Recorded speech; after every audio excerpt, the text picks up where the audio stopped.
feel your max with Brooks Running and the all-new Ghost Max 2. They're the shoes you deserve, designed to streamline your stride and help protect your body.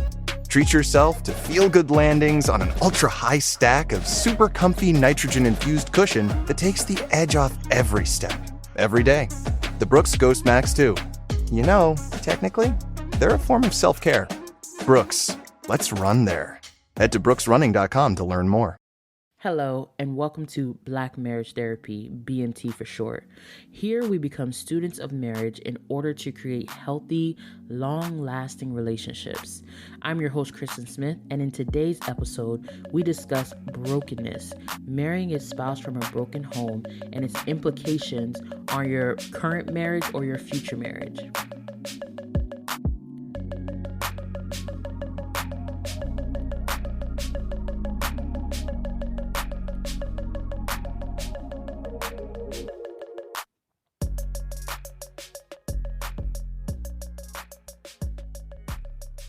Here's the truth. The person you will marry has a past. And although previous relationships are significant to your current one, that is not the past I'm talking about. The past I'm referring to is the one that started when they were just babies, kids, teenagers, and even young adults. I'm referring to the past that is forever present. How we were raised and our relationship with the people that are closest to us, such as our parents, our siblings, aunts, or uncles, shape how we see the world and how we interact with people. It shapes how they interact with you, their current or future spouse. Whether that person had a traumatic past or a fairly healthy one, those experiences will find their way into your relationship. Oftentimes, when we think of brokenness, we think of weakness. But when we choose to further understand brokenness or trauma, we grow more empathetic towards people and ourselves. So what I want you all listening to take away from this episode is empathy. Let's get into it. So I want to start this episode by telling you guys all a story. When my husband and I first got married, we used to go to this little store to buy our groceries. It was not a grocery store because we didn't have it like that. It was actually a dollar store that had groceries. They had some things for us to buy. That tells you a little bit about our diet back in the day. But we would go about every week because we would catch the bus there and we could only carry what our hands could hold. So on this particular day, we went to the grocery store and I remember rushing off the bus, rushing into the store because I had to use the restroom. And Junior, of course, was right beside me. So I go into the restroom, do what I need to do. And when I come out, lo and behold, Junior is not there. I was so emotional. I felt like I had a very visceral reaction to him not being there. So I was so upset. I started pacing around the store, looking for my husband who was about to get a piece of my mind, a big piece of my mind. And when I finally found him, I let him have it. Where were you? Why'd you leave? What makes you think that's okay? If I'm in the restroom, I expect you to be out when you're there. When I come out, you should be there. Don't you care about me? You must not care about me. And on and on and on and on. And of course, Junior's response to that was, what? Confusion. He couldn't for the life of him understand why I would be so upset at the fact that he stepped away from the restroom. I would love to say that this is a one-time occurrence, but it's definitely not. Unfortunately, this had continued to happen. My husband wasn't doing it purposefully to leave me behind, but on occasion, he would walk into another aisle or step away from the restroom or, start walking ahead of me or whatever that thing was. And I would have that same emotional reaction. Why are you leaving me? Why do you think that's okay? You must not care about me. And that response to that physical interaction also bled into emotional issues we would have. For example, if we were having an argument and I felt like Junior wasn't fully paying attention, or I felt like he was getting sleepy or distracted, or if I felt like he wasn't giving me his full level of cooperation as I thought he needed to, I would feel like he was basically leaving me hanging. Like, you must not care about me. You must not care about what I have to say. And again, my husband's response was confusion. And the more and more I confused him and the more and more I harped about this, the more and more curious I got as to like, why isn't he getting how this is affecting me? Eventually, my husband complied to appease me, and he would make sure that he didn't leave the aisle that I was there and not walk ahead of me and not leave me at the bathroom. And he would try his very best to stay awake during long, arduous conversations and arguments, and so that I don't feel bad. But it wasn't helping our relationship. He was really just becoming a slave to whatever emotional response that I was having. So this led me to Google. Okay. That's all I could afford at that time was Google. So I Googled this reaction that I have, and lo and behold, abandonment came up. And it just made me question and think like, oh, wow, okay, abandonment. And through some self-reflection and some self-awareness, I had to realize, oh, maybe I have some abandonment issues that I don't even know about. In prior episodes on this podcast, I have discussed and talked about my parents' divorce. So my parents separated when I was about 9 years old, and their official divorce happened, I think I was like 12 years old or so. And unfortunately, I was the last child. So by the time I came around, their marriage was basically on its way out. A lot of my young childhood memories, I had a lot of great ones, but I also had a lot of tumultuous ones where I remember my parents fighting and just being at odds with one another, and just the home just feeling cold and not so warm and loving. And but one of my most vivid memories was the day that my parents separated. And I remember standing at the door. My parents were arguing, and my mom said those fateful words, leave this house, get out this house, you're not welcome here. And my dad walked out the door. My mom was standing in the doorway, and I was holding onto her leg. And I remember my father walking away and getting into his car. And all the siblings were there at that time, and we all remember it very differently, which is another interesting thing about trauma, but we remember it very differently. And that memory is just vivid. It's just stuck in my mind. And what I didn't realize, coming full circle back to my marriage, is that when my husband was walking away from me, when he left me, it triggered a response that I didn't even know was connected to my past. It triggered that feeling of my father walking away. That's what it reminded me of. And it was causing strife in my relationship. It was causing conflict, both physically and emotionally. Now, thankfully, my husband was very gracious and very loving towards me. I never felt like he had like a very negative response to this. He definitely did not understand why I felt so strongly about him walking away, but he never made me feel any shame about it or like made too much of a big fuss about it, because for him it just didn't matter. So either way, he was just fine with making me feel happy. But unfortunately, that's not the case in all relationships. In other relationships, if a partner is having a triggered response to a situation, their partner may react in anger, resentment. They may distance themselves, confusion, frustration. And I mean, warranted, because they have no clue what's going on. You may not even have a clue of what's going on. So it's just very normal to understand that the response that you get from your spouse is like, what? Or some type of emotional response because you're giving them an emotional response, or you're shutting down or getting really sad and they're like, I don't even know how I can help you. Like, what am I supposed to do? So in this episode, I want to talk to the person that has the trauma, and I want to talk to the person who's experiencing their spouse or their partner having triggered traumatic responses. And maybe they're not even aware of it. But that brings me to my first point. The first point is awareness. So to the person that has trauma, unfortunately, although you are not the reason why you have this traumatic experience.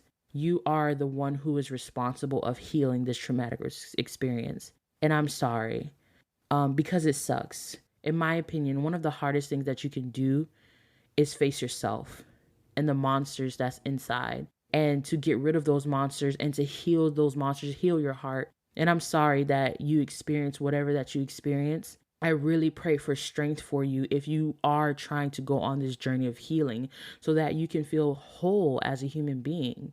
But the first thing that you should do is be aware. This part may not come easy because it's hard for us to, it's hard for any human being to look at themselves and really figure out what's going on. It really takes some objectivity, but hopefully, if you have people around you who love you and care about you, such as your partner, this is the perfect time to lean on them and ask them for help. No matter how self-aware you are or how self-reflective you are, cognizant of, your emotions and things like that, you cannot fully evaluate yourself. And this is one of the beauties of marriage, to be honest, because you get to have somebody who loves you and care about you, hold up a mirror to you and say, hey, I love you, but there looks like there's a big old spot right there on your face. I don't know if you saw it, but here it is. And the first step when you're having trauma is to have self-awareness, right? And one way you can do that is by asking yourself hard questions. For instance, if you had a triggering response, right? So maybe you had a conversation with somebody or your partner, and for some reason you got so angry or you shut down, right? Your fight or flight senses start going off, or you got fearful or anxious. These are all signs that's like, hey, maybe something is wrong. Once you've calmed down, you might want to take some time to ask yourself, why did I have that response? What did they say or do that made me react that way? What did that situation remind me of? For example, if you're having an argument with your spouse and they say, wow, that was kind of dumb, or maybe that idea was dumb, and you feel yourself shut down, or you feel yourself get angry, or even sad, later on, you may want to ask yourself, what did that conversation remind me of? Maybe it may have reminded you of your parents belittling you, or even siblings. Maybe a teacher in school who used to, basically say you were dumb. And those experiences made you react to your spouse the way that you did. So that's like the first thing that you can do, is have some self-awareness. The next thing you can do is seek support. All too often, people would either become a recluse into themselves, or they would be overly dependent on a loved one, right? Where they're like super needy or become like a burden to that emotional burden to that person. And you don't want to do that. You want to have some independence, but be able to find support. There's a lot of ways that you can get support. For me, that was YouTube University. I spent a lot of time on YouTube and Google because it was free, and whatever seminars that I can find, however I can formulate the questions I best could, that's what I did. I also did a lot of journaling back in the day.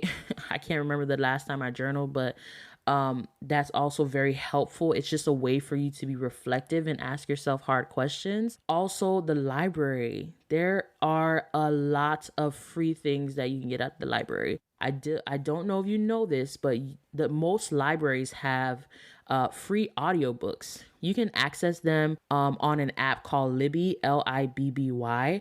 And if you have a library card or don't have a library card, you can literally get one on the app. Look up some self-help books or books on trauma. The one I'm reading now is called What Happened to You by Oprah Winfrey and Dr. Perry. And this is a helpful way for you to get support, right? So you want to lean on those people who are around you, who love you, who aren't going to make you feel unsafe. But at the same time, there's a lot of work that you have to do on your own in order to seek that healing. And it's just very important, especially if you have a spouse, not to become so silent and distant, but also not to be overly dependent, because just, to say it like it is, they're not your savior, and you shouldn't want to put them in that position, because it really can be a burden. Now, to the person experiencing the trauma from their partner, you may be thinking, what the heck is happening? Like, why is this minute detail about something like so important? Like, I just can't understand why this thing is so important, or why this thing makes you react this way. Here's the real truth. The person that you are currently with is not the person that is in front of you. That person is a culmination of every experience that they have had from the womb, believe it or not, up until now that you know them. And unfortunately, we think that the person, how we got them, is who they are, but that is not true. You think that you have found a 25-year-old baddie who is a boss chick, and, she's amazing and she's everything I want in a woman, or a dude who's like ambitious and, oh my goodness, he's so sweet and romantic and everything. Yeah, that's great. That's who he is now. But he is also a culmination of every experience that have ever happened to him or her in the past. And that is just the real truth. So if you are with someone who has experienced trauma in the past, just know that those experiences will come up in your relationship. Oftentimes, relationships mimic our parental relationships. To be more clear, when we were being raised, our parents taught us, whether overtly or covertly, how to love, how to communicate, how to respond to stress, how to respond to anger. They taught us what shame is. They taught us, all these different types of things about relationships. And most times we see that reflected back in spousal relationships, in love relationships. That's more often where you would see those types of behaviors responded back. So some of the behaviors that you're seeing from your spouse is not just them currently, but them as a 4-year-old or 5-year-old kid who experienced some type of trauma. So what can you do about it? You weren't there when, your partner experienced divorce. You weren't there if they've ever been molested. You weren't there. There's no way for you to fully understand what that person went through. And you may be at a loss and confused. And I understand that. And it's valid that you're at a loss and confused. But I believe this is where empathy comes in. Empathy forces you to take a step back, to remove yourself from the situation, to see where that person is coming from. And this is extremely imperative in relationships because it de-escalates the situation and the conflict. So my first advice to you is don't take it personal. I know that is hard, and what I'm asking you takes extreme maturity, and it takes a level of self-regulation, right? When that person may be reacting to you in a way that upsets you, you have to regulate yourself so that you don't give them a negative response back. Once you become aware that your partner may be experiencing some triggering emotions, right? Some things that I mentioned before, like they are shutting down. It seems like they're in fight or flight or fearful.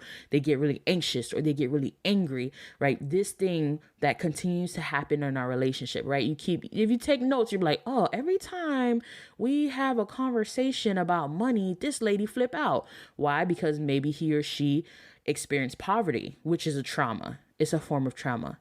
So once you become aware, you have a responsibility and a choice. You can choose to be like, whatever, figure yourself out. You just go about your business, and when you're ready, and I'ma still be doing me. You could say that. That's your choice, absolutely. Or if you want to help promote a healthier atmosphere, you can show empathy. And all that means is stepping back and not taking it personal and responding in a positive manner. The thing about trauma and stress responses is that it comes from a place of feeling unsafe. If you respond to a person who feels unsafe with negativity, it only reiterates how they already feel, which is unsafe. But if you respond in positivity and with care and with gentleness and with empathy, what it does is create a safe environment. And sometimes I know from experience, you don't even know what to do. The person who's coming from trauma doesn't even know how to respond to a safe environment. Because it's just like, wow, I'm so used to reacting out of unsafety that now that it's safe, it's like, oh my gosh, like, what am I supposed to do with this? When you allow that person to feel safe, it brings them down to a regulated level where maybe they can have an open and honest conversation. It builds trust. It allows them to say, oh my goodness, I can talk to this person about this thing.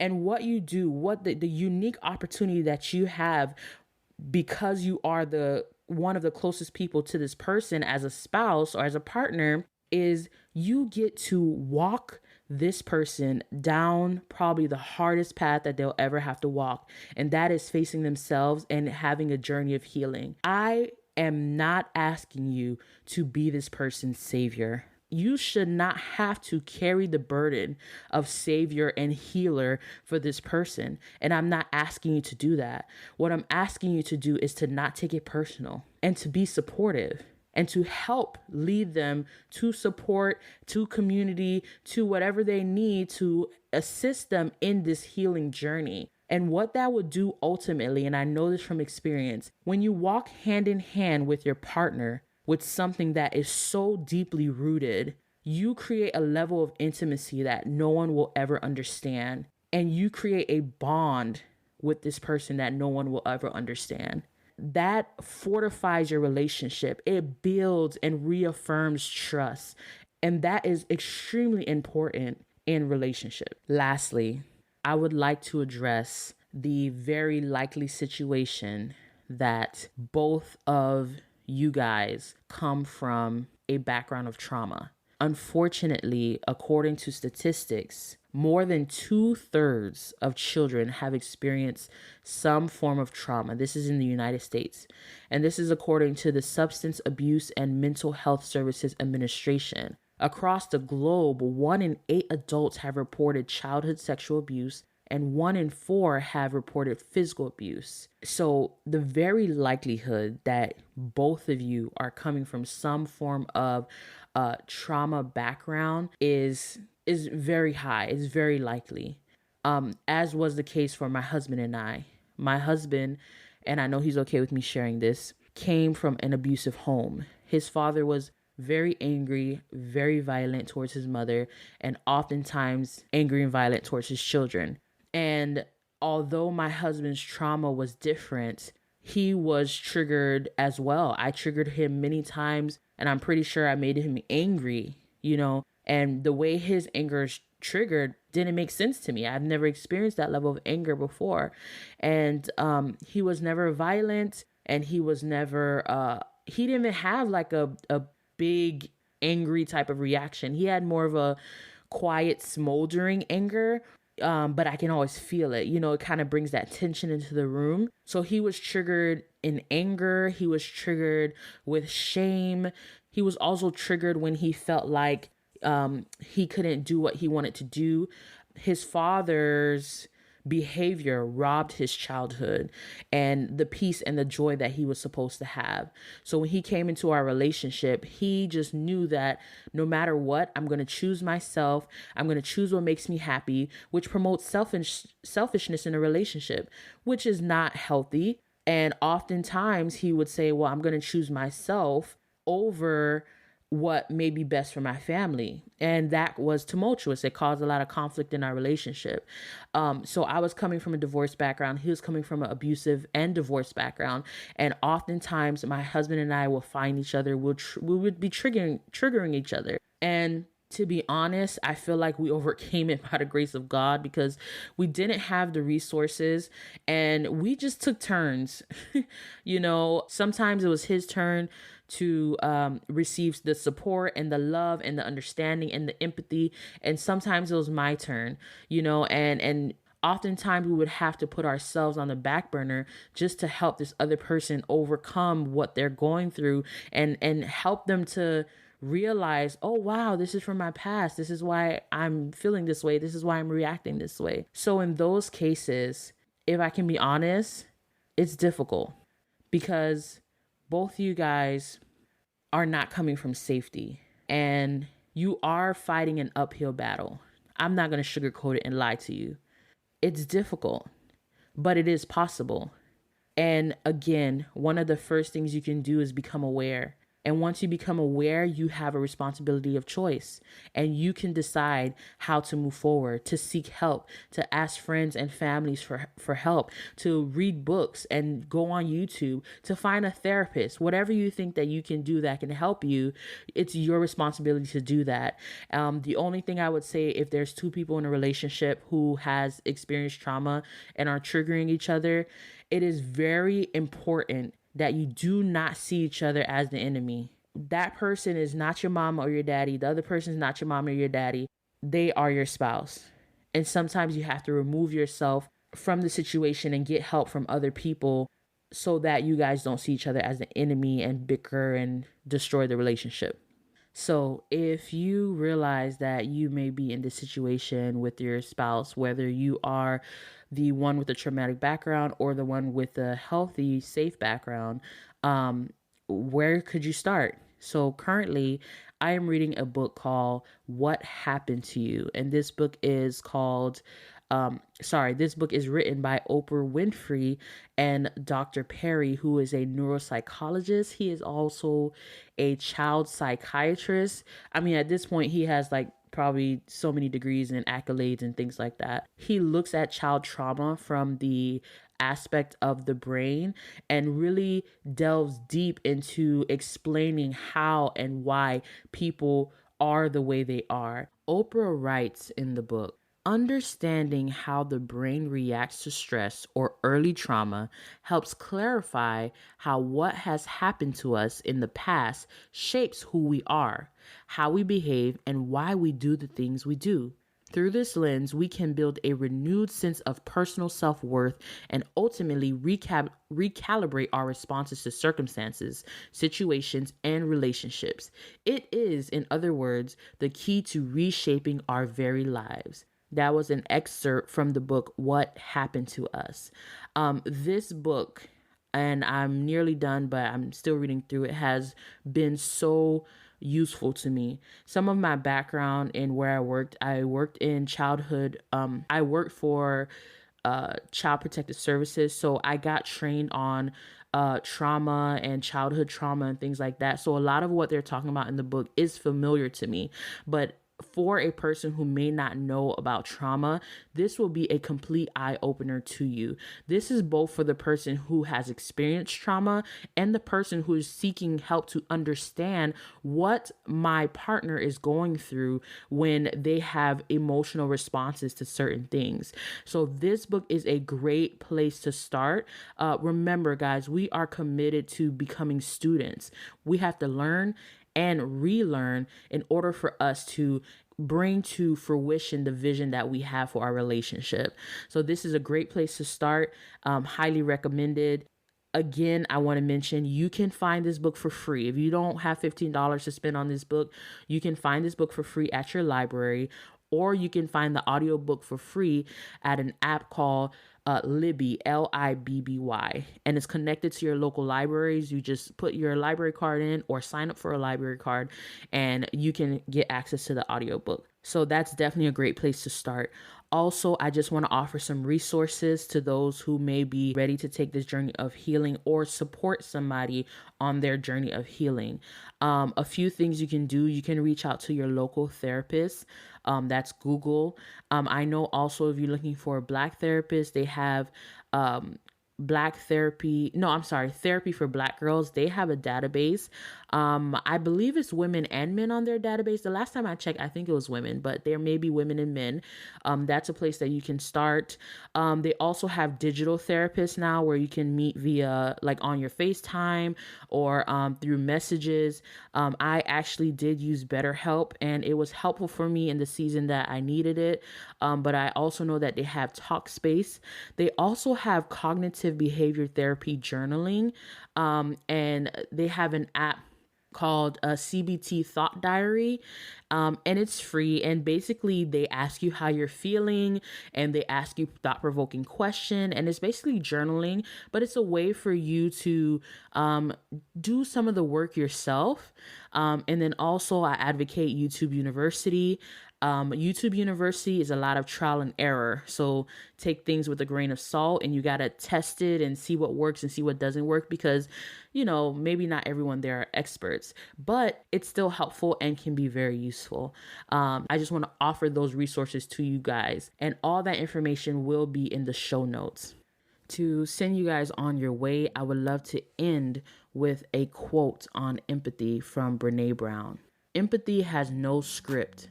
There is no right way or wrong way to do it. It's simply listening, holding space, withholding judgment, emotionally connecting, and communicating that incredibly healing message of you are not alone. Thank you all for tuning into Black Marriage Therapy, BMT for short. If you haven't yet, follow us on Instagram and Facebook at Black Marriage Therapy. Thanks again for listening, and be sure to join us next week for our episode Fantasy versus Reality, where we'll be discussing the major fallacies and fantasies men and women have before getting into committed relationships.